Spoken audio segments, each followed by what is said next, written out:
मन अहसन क़ौलन मिम्मन दआ इलल्लाह व अमिल सालिहन व क़ाल इन्ननी मिनल मुस्लिमीन। अस्सलामु अलैकुम व रहमतुल्लाहि व बरकातुहू। अल्हम्दुलिल्लाहि रब्बिल आलमीन वस्सलातु वस्सलामु अला सय्यिदिना मुहम्मद व अला आलिहि व सहाबिहि अजमईन। अम्मा बाद, अऊज़ु बिल्लाहि मिनश शैतानिर रजीम, बिस्मिल्लाहिर रहमानिर रहीम। क़ाल अल्लाहु तआला फ़ी किताबिल मजीद, शहरु रमज़ानल्लज़ी उन्ज़िला फ़ीहिल क़ुरआन हुदल लिन्नासि व बय्यिनातिन मिनल हुदा वल फ़ुरक़ान। सदक़ल्लाहु अज़ीम। तमाम तारीफ़ उस अल्लाह सुब्हानहु व तआला के लिए है जो तमाम जहानों का मालिक है, और दुरूद व सलाम हो उसके आखिरी नबी हज़रत मोहम्मद सल्लल्लाहु अलैहि वसल्लम पर जो रहमतुल लिल आलमीन है। ये अल्लाह सुब्हानहु व तआला का बहुत बड़ा फ़ज़ल है, बहुत बड़ा एहसान है कि उसने हमें एक बार फिर रमज़ान जैसा नेमत नसीब किया। अल्लाह सुब्हानहु व तआला से दुआ है कि जैसा हमारा रब चाहता है हम उस तरह इस रमज़ान को गुजारें और हमारी ज़िंदगी का सबसे बेहतरीन रमज़ान ये रमज़ान हो। आमीन या रब्बल आलमीन। आज 9 मार्च 2025 बरोज़ इतवार 2:25 हम लोग बारी बंगला ऑफिस में मौजूद हैं, और हमारे इकट्ठा होने का मकसद कुरान और सही हदीस की तालीमात को आम करना है। इसके लिए आज कॉन्वीन की ज़िम्मेदारी मुझे मिली है। इसके बाद जो हमारा पहला प्रोग्राम होता है दरस कुरान का, इसकी ज़िम्मेदारी ब्रदर ज़फ़र सर को मिली है, जिनके पास 15 मिनट का वक्त होगा। इसके बाद दरस हदीस की ज़िम्मेदारी ब्रदर शियान को मिली है, उनके पास भी 15 मिनट का वक्त होगा। और उसके बाद एक जनरल डिस्कशन है जिसका मौजू है रमज़ान, जिस पे सारे पार्टिसिपेंट्स, सारे मेंबर जो है उसमें हिस्सा लेंगे। और उसके बाद क्वेश्चन आंसर सेशन होगा और फिर दुआ हो के ये प्रोग्राम कंप्लीट होगा इंशाअल्लाह ताला। तो सबसे पहले मैं ज़फ़र सर से ये गुजारिश करना चाहता हूँ कि वो अपना प्रोग्राम दरस कुरान 15 मिनट के अंदर पेश करें। आऊज़ु बिल्लाहि मिनश शैतानिर रजीम, बिस्मिल्लाहिर रहमानिर रहीम। अल्लाह का लाख लाख शुक्र है कि अल्लाह ने हमें फिर से एक बार रमज़ान अता किया, और हम लोग यहाँ पर जो जमा हुए हैं उसके बारे में ब्रदर रोज़ ने बता दिया आप लोगों को कि हमारा मकसद सिर्फ और सिर्फ कुरान और हदीस की रोशनी को आम करना। और जो भी हम लोग तो कोई आलिम दीन है नहीं, जितना भी इल्म है, जो पढ़ते हैं, जो सीखते हैं, वो आप तक पहुँचाने की कोशिश करते हैं। आज जो मुझे जिम्मेदारी दी गई है, जो हमारी सीरीज सूरह बकरा की चल रही है, उसमें जो आज आयत है वो 151 और 152 की इंशाअल्लाह तशरीह और तफसीर करने की कोशिश करूंगा। औज़ु बिल्लाहि मिनश शैतानिर रजीम, बिस्मिल्लाहिर रहमानिर रहीम। कमा अरसलना फीकुम रसूलुम मिनकुम यतलू अलैकुम आयातिना व युज़क्किकुम व युअल्लिमुकुमुल किताब वल हिकमत व युअल्लिमुकुम मा लम तकूनु तामलून। जिस तरह तुम्हें इस चीज से कामयाबी नसीब हुई कि मैंने तुम्हारे बीच खुद तुम में से एक रसूल भेजा जो तुम्हें मेरी आयतें सुनाता है, तुम्हारी जिंदगियों को संवारता है, तुम्हें किताब और हिकमत की तालीम देता है, और तुम्हें वो बातें सिखाता है जो तुम ना जानते थे। तो मोहतरम हजरात, मैंने अभी सूरह बकरा की 151 नंबर की आयत की तिलावत और उसकी ट्रांसलेशन किया, और इंशाअल्लाह इस बारे में मैं बात करना स्टार्ट करता हूँ। जिस तरह तुम्हें इस चीज से कामयाबी नसीब हुई कि मैंने तुम्हारे बीच खुद तुम में से एक रसूल भेजा, यानी अल्लाह ताला की कितनी बड़ी मेहरबानी और कितनी बड़ी नेमत है कि अल्लाह ताला ने हमें रसूल मोहम्मद सल्लल्लाहु अलैहि वसल्लम से नवाजा। आपने जब सूरह बकरा के 128 नंबर के आयत की तलावत की होगी, उसमें यह बात आई थी कि जब खाने काबा की तामीर हो रही थी तो इब्राहिम अलैहिस्सलाम ने अल्लाह ताला से दुआ किया था कि या मेरे रब, हमारी नस्ल में एक ऐसी कौम, एक ऐसी उम्मत भेज जो तेरी मुकम्मल फरमाबरदार हो, और उसमें एक नबी भेज। तो अल्लाह ताला ने उनकी दुआ कबूल की और हमें उम्मत मोहम्मदिया बनाया। ये हमारे लिए बहुत ही शर्फ की बात है कि हम लोग एक ऐसे रसूल की उम्मत हैं। उनके बारे में अगर बोलना चाहूं तो घंटों 24 घंटे भी कम पड़ेंगे उनकी तारीफ के लिए। वक्त 15 मिनट का, इंशाल्लाह मैं आपको कुछ बातें और रखना चाहूंगा। मैंने तुम्हारे बीच खुद तुम में से एक रसूल भेजा। रसूल सल्लल्लाहु अलैहि वसल्लम जो हमारे दरमियान अल्लाह ताला ने भेजा, वो भी हमारी तरह एक इंसान थे। इसके पीछे भी अल्लाह का एक जायज मकसद था कि अल्लाह ताला ने रसूल सल्लल्लाहु अलैहि वसल्लम को इंसानी शक्ल, वो रसूल जितने भी अंबिया गुजरे हैं सब के सब इंसान थे। इसके पीछे भी अल्लाह ताला की बहुत बड़ी हिकमत थी कि अगर मानिए अगर आज हम लोगों को कोई कुछ बोलता है तो हम लोगों के पास एक बहाना रहता है बोलने को कि फला तो वो तो फरिश्ते थे, उनको तो अल्लाह ताला ने ऐसी सिफतें दी थी। हम अपने आप को कंपेयर करने लगते हैं उनसे। इसीलिए अल्लाह ताला ने हम में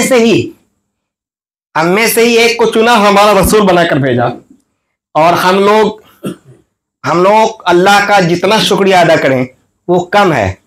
अल्लाह ताला की बेशुमार नेमतें हम पर आ चुकी हैं। अल्लाह ताला ने हमें खाना काबा अता किया। किबला क्या है?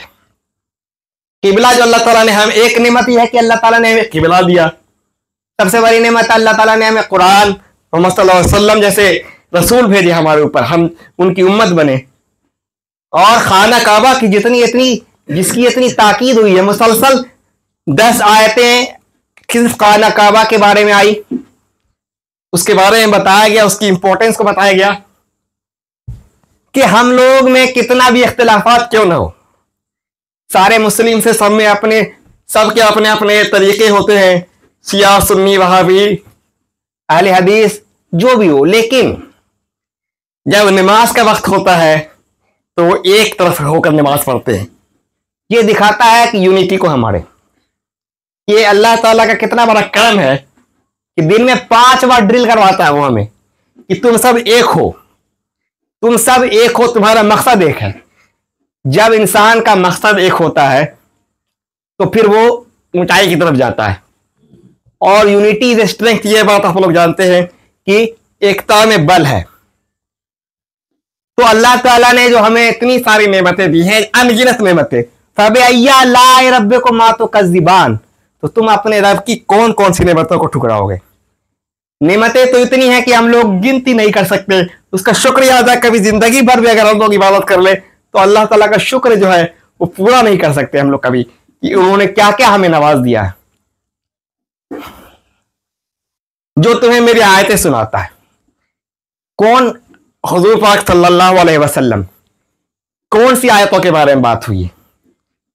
हम में और नबी में एक ही फर्क था, वो भी इंसान थे, हम भी इंसान है, लेकिन अल्लाह ताला ने उन पर वही नाजिल की। वो अशरफुल मखलूकातों में से एक थे वो भी, और वो हमें हिदायत देने के लिए अल्लाह ताला ने उन्हें चुना था।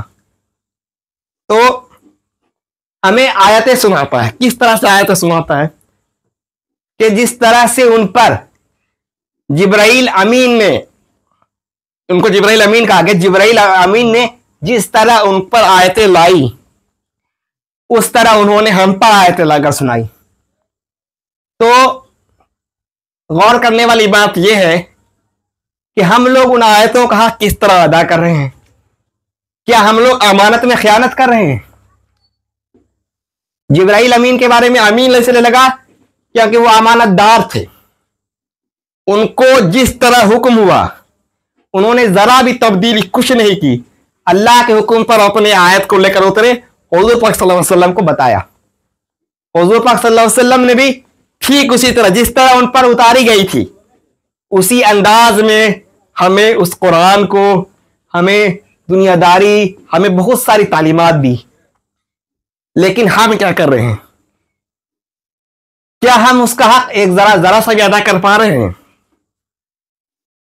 तुम्हारी जिंदगियों को संवारता है, तुम्हें हिदायत देता है। तो अल्लाह पाक ने हम पे रसूल भेजा जिन्होंने हमें क्या क्या चीज नहीं सिखाई, जिंदगी जीने का तरीका सिखाया, सलीका सिखाया।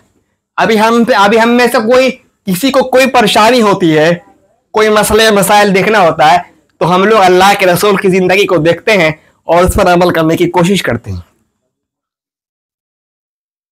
तुम्हें किताब और हिकमत की तालीम देता है।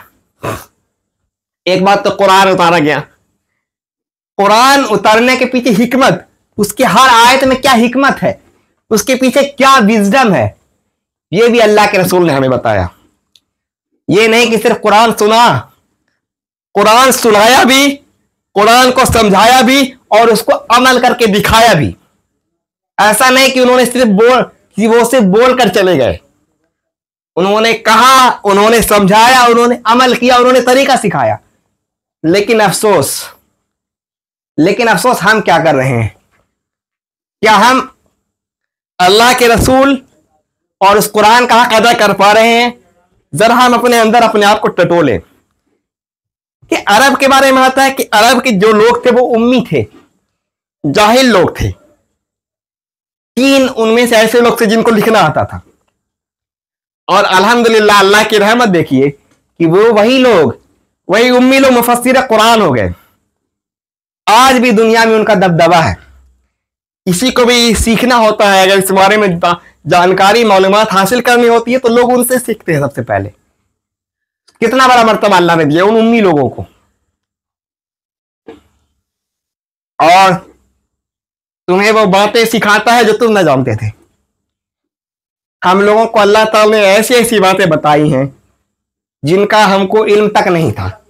एक हदीस में आता है कि अबू ज़र रहमतुल्लाह अलैह ने एक अपने बारे में उन्होंने कहा कि हुज़ूर पाक सल्लल्लाहु अलैहि वसल्लम ने मरने से पहले हमें चिड़िया जब अपना पंख फड़फड़ाती है उस तक के बारे में बातें बताई हैं कि वो पंख अपना क्यों फड़फड़ाती हैं, कि छोटे से छोटी चीज उन्होंने हमें बताई। अब आप जरा गौर करें कि अल्लाह ताला ने हम पर कितनी बड़ी नेमत दी। ऐसे रसूल जिन्होंने अपने उम्मत के लिए आज तक बद्दुआ ना की, कभी उफ तक ना किया, उनकी उम्मत उन पर क्या हक अदा कर रही है। अभी रमजान का महीना चल रहा है, हम लोग खुद अपने अंदर टटोल लें कि हम क्या कुरान का जो सही हक है, जो नसीहत अल्लाह ताला ने दी है, जो अमल हमारे नबी ने किया है, क्या हम उस रास्ते पर हैं? अगर हैं तो कितने % हम उस पर खरे उतर रहे हैं, और अगर नहीं है तो हमारे लिए कितने शर्म की बात है कि अल्लाह ताला ने हमें एक ऐसे नबी से नवाजा, एक ऐसा नबी भेजा, हमारे हमको उम्मत मोहम्मदिया बनाया। ये हमारे लिए बहुत बड़े फख्र की बात थी, लेकिन हमने इसका एक जरा भी हक जो है अदा नहीं किया।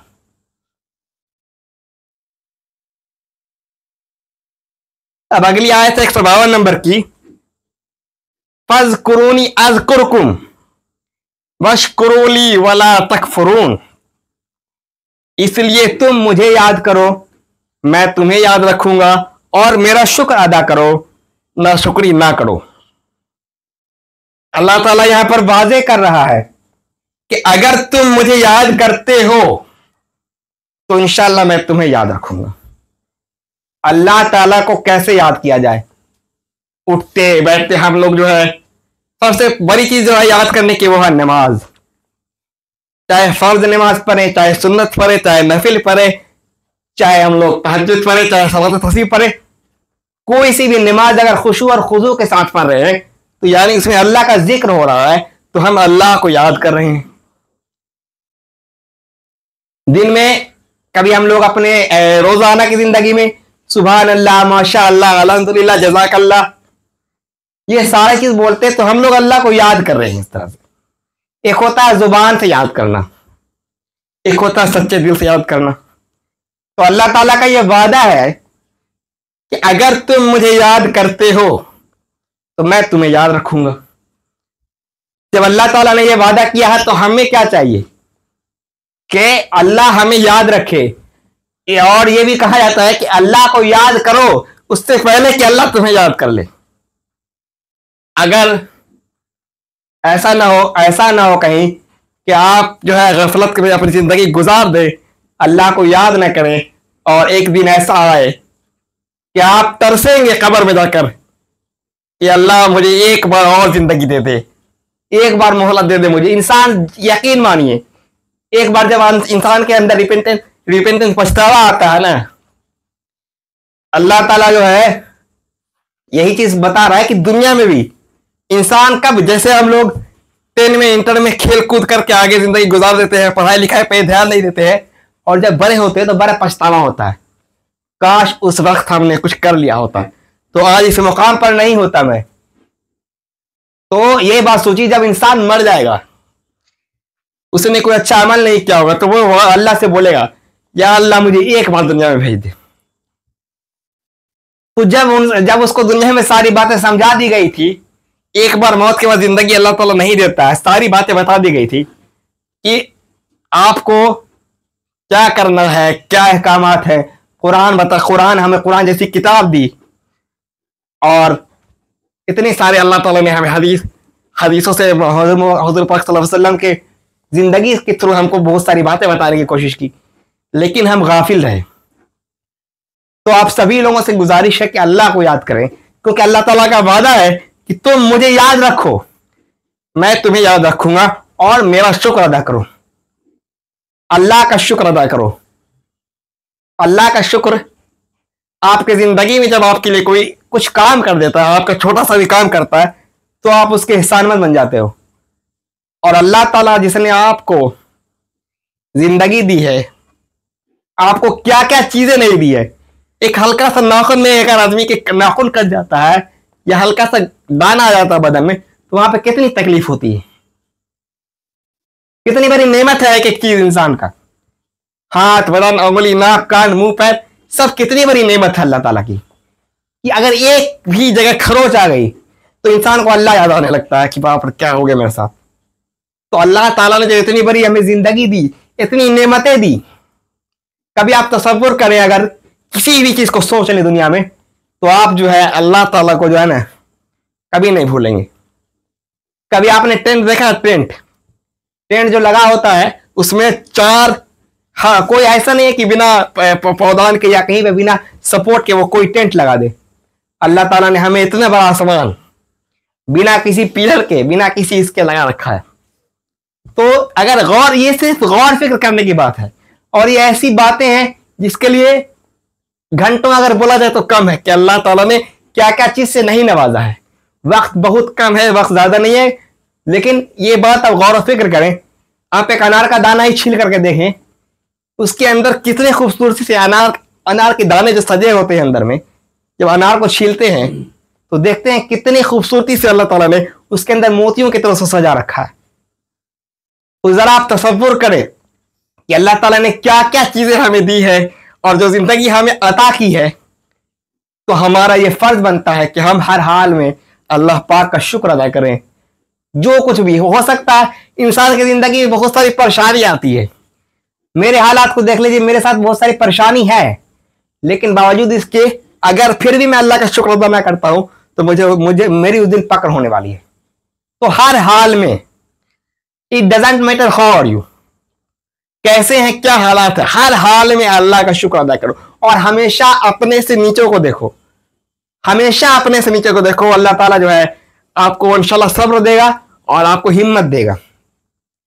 और मेरी नाशुक्री ना करो। इंसान की सबसे बड़ी जो उसको क्या कहा जाता है, जो निगेटिव पॉइंट होता है इंसान का, कि इंसान सबसे बड़ा नाशुक्रा है।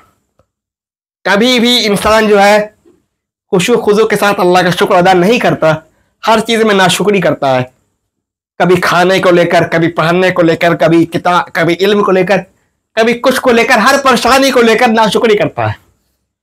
अगर वही इंसान सच्चे दिल से तौबा करे, लोगों को देखे कि लोग और हमसे नीचे वाले लोग किस हाल में हैं, किस हाल में जिंदगी लोग गुजार रहे हैं, किस गुर्बत से लोग अल्लाह ताला का शुक्र अदा कर रहे हैं, गरीब से गरीब लोग खुश खुश रहते हैं, तो अल्लाह ताला का जो वादा है कि तुम मुझे याद करो, मैं तुम्हें याद रखूंगा, और मेरा शुक्र अदा करो, ना शुक्र ना करो। तो आप सभी लोगों से दुआ है, अल्लाह मुझे भी और आपको भी पढ़ी हुई आयतों पर कहने और सुनने से ज़्यादा अमल की तौफीक दे। व आखिर दावाना अल्हम्दुलिल्लाह रब्बिल आलमीन। ये सूरह बकरा था और ब्रदर ज़फ़र सर ने सूरह बकरा की आयत नंबर 151 और 152 की मुख्तसर तफसीर आपके सामने पेश की, इसमें मोहम्मद सल्लल्लाहु अलैहि वसल्लम के नबूवत की भी बात हुई कि इन पे बिलीव किया जाए, और ये एक बहुत बड़ी नेमत है अल्लाह सुब्हानहू व तआला की तरफ से कि तुम में से ही एक रसूल उठा और तुमको जो है दावत दे रहा है। कुरान मजीद में एक जगह आएगा आगे चल के कि ये कोई अजीब सी तो बात नहीं है कि एक इंसान तुम्हारे बीच से ही उठा और तुम्हें अल्लाह की तरफ बुला रहा है, गलत चीज़ों से रोक रहा है, अच्छी चीज़ों की तरफ तुम्हें माइल करने की कोशिश कर रहा है। अजीब बात तो तब होती जब एक कोई एलियन या कोई एक ऐसा फरिश्ता तुम्हारे बीच आ जाता और फिर वो तुम्हें दावत देता, तो ये बात अजीब होती ना। एक इंसान जो तुम्हारे सोसाइटी में रहता था, तुमने उसके साथ तुमने देखा कि उसका बिहेवियर तुम्हारे साथ कैसा था। नबूवत से पहले लोग मोहम्मद सल्लल्लाहु अलैहि वसल्लम को अमीन कह के पुकारा करते थे।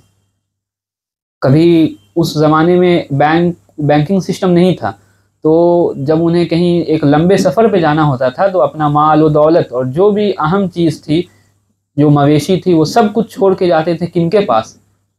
अपने राजा और अपने रिश्तेदारों के पास नहीं, मोहम्मद सल्लल्लाहु अलैहि वसल्लम के पास। क्यों? क्योंकि वो जानते थे कि ये इंसान कभी धोखा नहीं दे सकता। अब वही इंसान अब तुमको ये कह रहा है कि अब मैं अल्लाह का नबी हूँ और तुम जो बुतों की पूजा कर रहे हो इसे छोड़ो, ये तुम्हारे कोई भी काम नहीं आ सकता, ना ही तुमको नफ़ा पहुँचा सकता है, ना ही तुम्हें दुख पहुँचा सकता है। तो आज तुम ही वो हो जो तुम कभी इसे जादूगर कह रहे हो, कभी इसे झूठा कह रहे हो।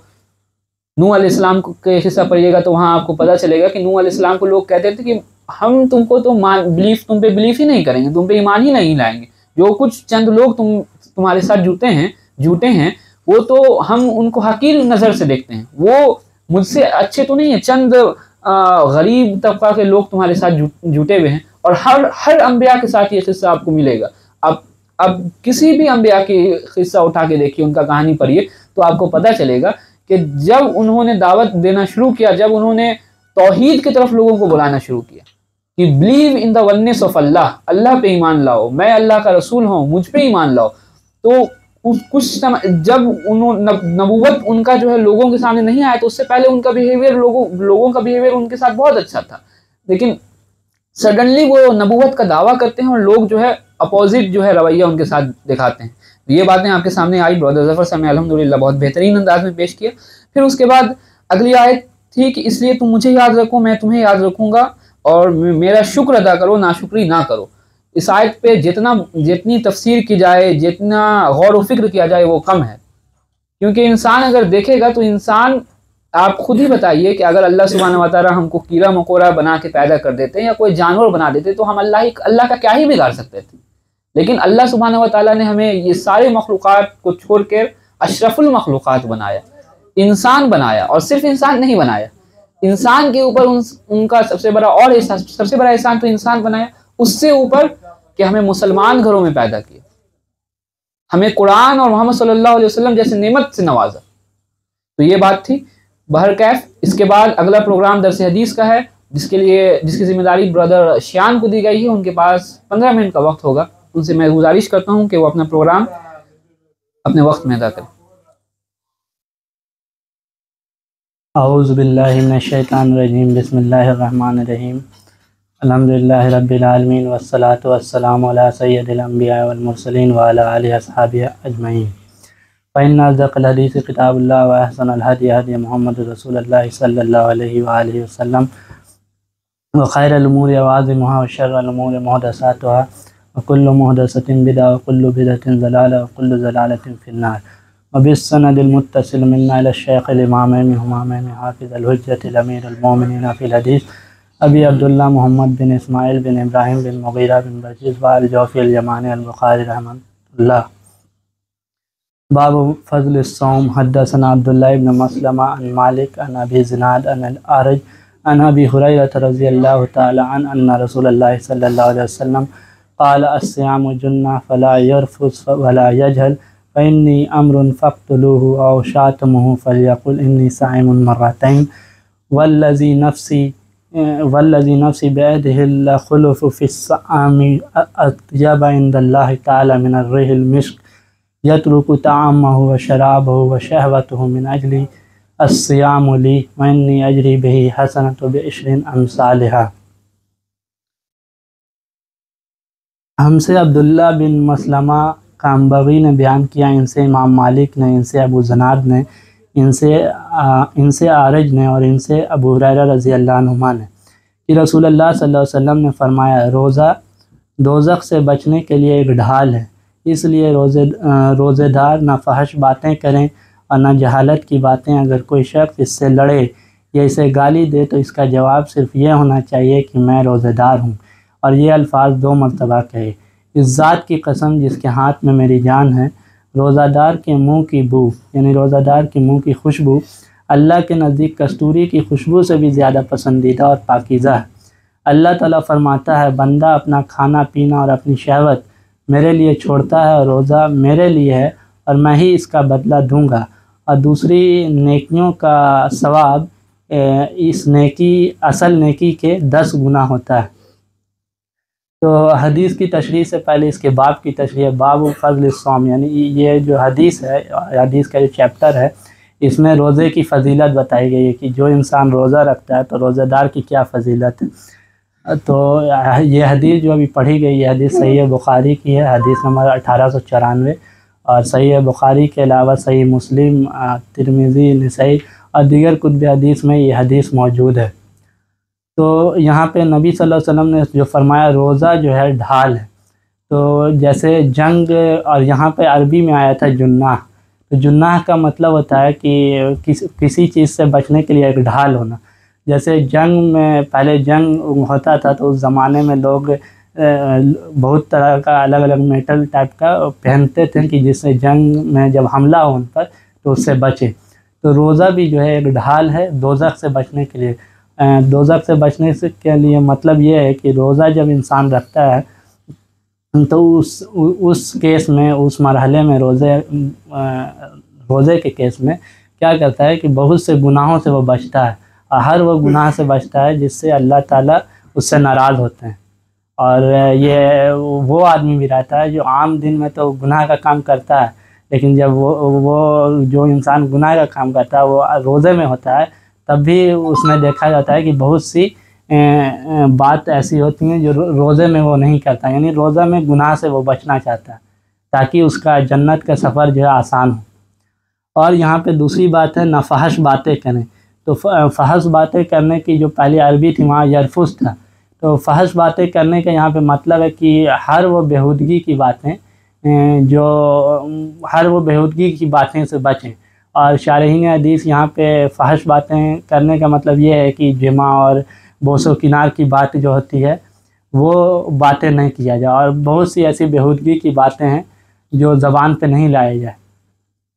और जहल का मतलब है जहालत की बातें, जहालत की बातें से बचा जाए।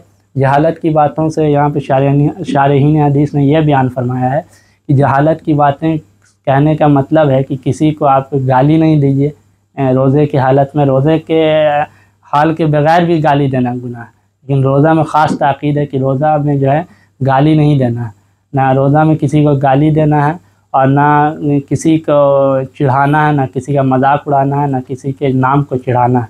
यह सब चीज़ से जो है रोज़ा में बचना है। और अगर कोई शख्स इससे लड़े या इसे गाली दे तो इसका जवाब सिर्फ़ ये होना चाहिए कि मैं रोज़ेदार हूँ, और ये अल्फाज वो 2 मरतबा के। मतलब अगर कभी किसी से बहस हो जाए या लड़ाई झगड़ा हो जाए तो वो जो है पलटवार नहीं करे कि हाँ तुम हमको ऐसे बोले, हम भी अगर वो हमको एक बार बोला तो हम 100 बात बोलें, नहीं। उस टाइम जो है सब्र कर लेना और उस टाइम बोलना है कि हम रोज़ेदार हैं और रोज़ा में यह सब चीज़ से हम बचना चाहते हैं, रोज़ेदार हैं 2 मरतबा के, और वो सब चीज़ से बचें।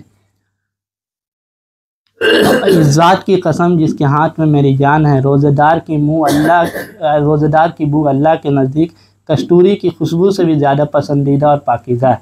तो यहाँ पे जो नबी सल्लल्लाहु अलैहि वसल्लम ने फरमाया रोज़ेदार की बू, यानी रोज़ेदार के मुँह की खुशबू जो है अल्लाह के नज़दीक जो कस्तूरी से ज़्यादा, कस्तूरी की जो खुशबू उससे ज़्यादा पसंदीदा है और पाकीज़ा है।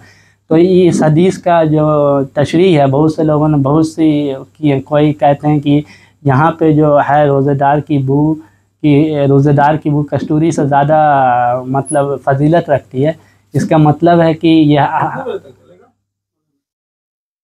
ये असल हक़ाइक़ के माने में, जैसे इससे पहली हदीस भी बुखारी में है ना कि जो इंसान जो है फजर के नमाज के टाइम सोया रहता है, शैतान उसके कान में पेशाब कर देता है।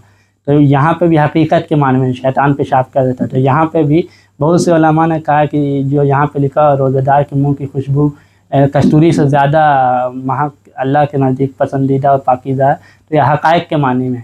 कुछ बोलते हैं नहीं, इसका ये मतलब है कि जैसे बहुत सी खुशबू, जैसे इंसान की फितरत होती है, जो चीज़ खुशबूदार होता है उसको अपने करीब रखना चाहता है, और जो चीज़ बदबूदार होता है उसको उठा के फेंक मारता है। तो यहाँ पे मुशारिहीन हदीस कुछ ये कहे हैं कि रोज़ेदार की मुँह, जो रोज़ेदार होते हैं वो अल्लाह के नज़दीक बहुत मकबूल होते हैं और बहुत माने करीब होते हैं, अल्लाह के दोस्तों में उनका शुमार होता है। और बाज़ लोगों ने कहा है कि ये भी बात है, दोस्तों में शुमार होता है, और बाज़ लोगों ने कहा है कि अल्लाह उसकी तारीफ़ करते हैं अपने फ़रिश्तों के बीच में कि देखो मेरा बंदा जो है रोज़ा रखे है, मेरे लिए सिर्फ रखे है, उसका कोई ये नहीं है कि वो अपने जान को ये करा, वो सिर्फ मेरे मोहब्बत में रोज़ा रख रहा है। और बाद ने कहा है कि फ़रिश्ते उनकी इतनी तारीफ़ करते हैं, इतनी तारीफ़ करते हैं कि तारीफ़ कर कर के थकते भी नहीं। बाज़ लोगों ने इस मतलब हदीस की मतलब ये बयान किया, रोज़ेदार की बू वाली जो हदीस है। और बाज़ मुशारिहीन हदीस ने यह कहा है कि यहाँ पे जो रोज़ेदार की बू से मतलब है कि कस्तूरी से ज़्यादा, तो यहाँ पे कहने का मतलब है कि वो दुनिया में भी अल्लाह के नज़दीक बहुत प्यारा और मकबूल होता है, और आखिरत में भी वो प्यारा और मकबूल होता है। तो मुख्तलिफ़ बातों ने उलमा और मुहद्दिसीन ने इस बातों को समझाया है। और अल्लाह ताला फरमाता है, बंदा अपना खाना पीना और अपनी शहवत मेरे लिए छोड़ता है, रोज़ा मेरे लिए है और मैं ही इसका बदला दूंगा, नेकियों का सवाब भी असल नेकी के 10 गुना है। तो यहाँ पे जो अल्लाह ताला फरमाता है कि बंदा जो है, जो इंसान रोज़ा रखता है वो खाना पीना छोड़ रहा है। ऐसे तो कोई खाना पीना छोड़ता नहीं। तो जो भी इंसान रोज़ा रख रहा है तो बस वो इसी सोच में रख रहा है कि अल्लाह ताला के यहाँ मेरा जो है शुमार जो है नेक लोगों में हो।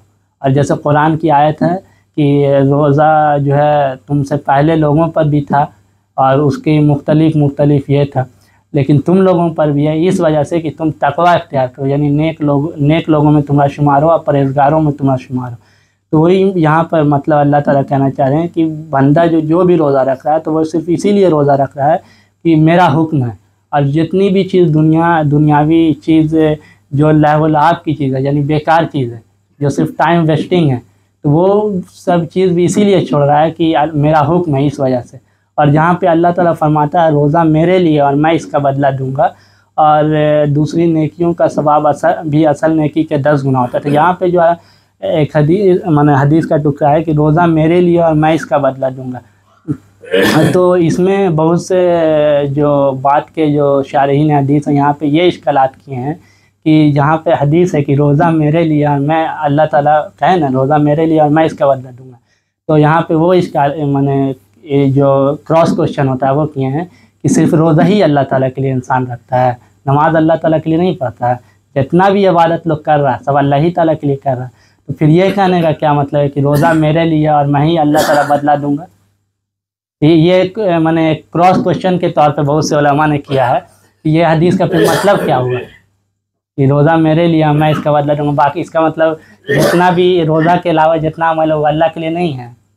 तो यहाँ पे ये मतलब नहीं है, यहाँ पे ये मतलब है कि जितना भी नेक अमल है जो नबी सल्लल्लाहु अलैहि वसल्लम ने कहा करने, वो भी उसका भी सवाब अल्लाह ही देंगे और रोज़े का भी सवाब अल्लाह देंगे। तो यहाँ पे एक कुरान की आयत है सूरह अज़-ज़ुमर में 10वीं नंबर आयत की, वहाँ पे है कि अल्लाह की सब्र करने वालों का जो सवाब है अल्लाह ताला बेहिसाब देगा, और जो चीज़ भी बेहिसाब होता है उसका कोई गिनती नहीं होता, अनकाउंटेबल होता है। और अल्लाह ताला भी जो है, अल्लाह ताला की जो ताकत है वो लामहदूद है। जब अल्लाह ताला की ताकत लामहदूद है और रोज़ा सब्र का भी जो सवाब है वो लामहदूद है, तो लामहदूद चीज़ की जो नेकी है वो लामहदूद ही न देंगे तो अल्लाह ही ताला देंगे। तो ये शारीन हदीस ने यहाँ से ये मसला अखज़ किया और यहाँ पे किया। तो यहाँ पे तो अब कोई बोलेगा यहाँ पे तो सबर है, तो यहाँ पे रोज़ा कहाँ है? तो यहाँ पे जो सबर का मतलब है, अक्सर मुफस्सिरीन ने यहाँ से रोज़ा ही मतलब लिया। तो रोज़ा भी एक तरह का सबर ही है कि अल्लाह ताला के लिए लोग खाना पीना और हर बुरा काम छोड़ रहा है, ये कम बड़ी बात थोड़ी है। तो वही सूरह अज़-ज़ुमर के 10वीं नंबर आयत से मुहद्दिसीन ने ये मसला और ये बात को समझाया। और यहाँ पे लास्ट जो हदीस है कि नेकियों का सवाब असल नेकी के 10 गुना होता है।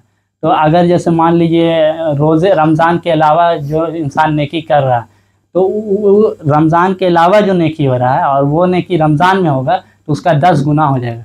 अगर मान लीजिए रमज़ान के अलावा कोई इंसान काम कर रहा है, तो फ़र्ज़ कीजिए कि वो काम करने पे उसको 1 नेकी मिल रहा है, तो उसका 10 गुना कर दीजिए। और रमज़ान में वो काम कर रहा था, उसका 10 गुना हो जाएगा।